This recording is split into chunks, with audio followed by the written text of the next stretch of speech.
go!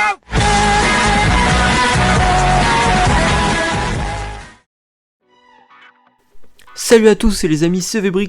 Aujourd'hui on se retrouve pour une nouvelle vidéo review du set 76912 de la gamme Speed Champion, la Dodge Charger RT de 1970 de Fast and Furious. Bien sûr, j'ai choisi le bon moment pour vous la présenter, surtout que le film Fast and Furious 10 est actuellement au cinéma. Voici cette Dodge Charger une fois construit, avec un rendu vraiment sublime. On démarre cette petite présentation avec la partie avant du véhicule, avec une superbe calandre, avec cette pièce surmontée d'un sticker représentant le radiateur avec le nom du modèle inscrit dessus, le voici, surmonté aussi de chaque côté des phares. Sur le capot, on retrouve le boîtier moteur qui ressort du véhicule avec le compresseur volumétrique et la petite pièce noire juste devant me semble être la courroie de distribution. Des pièces tampographiées pour les roues du véhicule, donc comme ceci. On a aussi des fausses portières, donc comme vous pouvez voir, ce sont des pièces plates continues, mais interrompues par des éléments de décor, comme ici le représentant en fait l'axe d'ouverture de la portière, et ici la petite poignée, assez drôle car c'est une pièce de patin à roulettes. On a à côté le seul rétroviseur.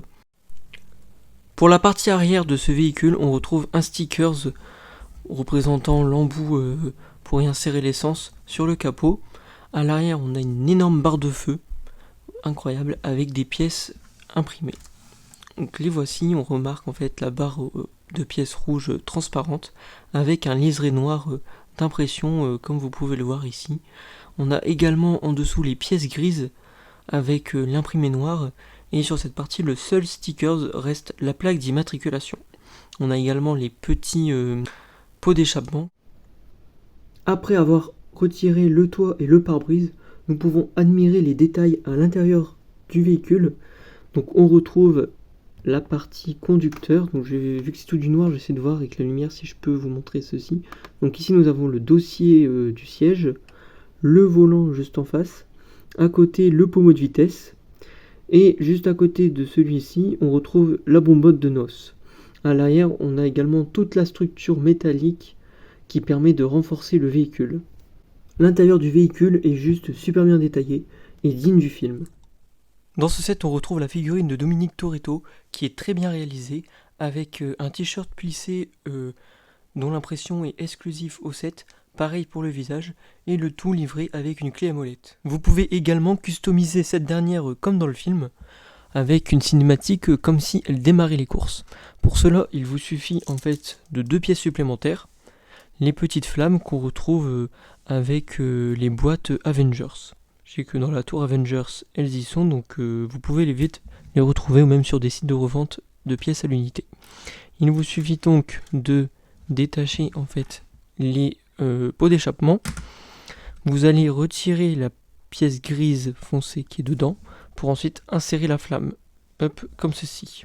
Et vous faites ça avec le deuxième pot d'échappement, et vous remettez la flamme dedans. Puis vous venez les refixer à l'arrière, voilà, donc comme ceci. Pareil pour l'autre côté, donc vu que c'est symétrique, c'est facile. Et après, pour que ça soit à plat comme ceci, sinon vous prenez simplement un séparateur de briques ou autre chose pour la lever légèrement. Voilà, et du coup c'est comme si elle était au démarrage et que la voiture se soulevait, et je trouve que le rendu est juste sublime. En conclusion, cette voiture est vraiment agréable à construire, malgré qu'il y a plein de petites pièces, on prend du temps et on savoure les petits détails qu'on vient peaufiner au fur et à mesure de la construction. On a également peu de stickers, ce qui est plutôt bien, des pièces imprimées aussi très intéressantes, et une voiture dans la taille quand même un peu grande, mais qui vaut quand même le détour d'avoir entre les mains. Le seul défaut quand même assez embêtant sur cette voiture, c'est le toit de l'habitacle qui a tendance à tomber quand on manipule cette voiture. Donc vous voyez, on la manipule, ça tombe directement. Et c'est un peu composé de pièces plates et trop de petites pièces en fait. Et même là sur les côtés, des petites pièces arrondies qui servent à rien, parce que en quoi avec ça le toit va tenir? Presque à rien, il fait que bouger. Donc pour cela, heureusement, dans cette voiture, on a quand même beaucoup de pièces en rab. il vous suffit de prendre ces deux petites pièces noires que vous venez fixer sur les deux tenons sur le côté qui permet de tenir au toit. Voilà, donc vous les avez fixés. Vous remettez le toit comme à l'origine et le toit ne tombera plus. Donc une petite astuce que je vous conseille de faire, comme ça vous éviterez d'avoir ce problème. J'espère que cette vidéo review vous aura plu. On se retrouvera pour de nouveaux contenus. C'était VBrix, allez, ciao!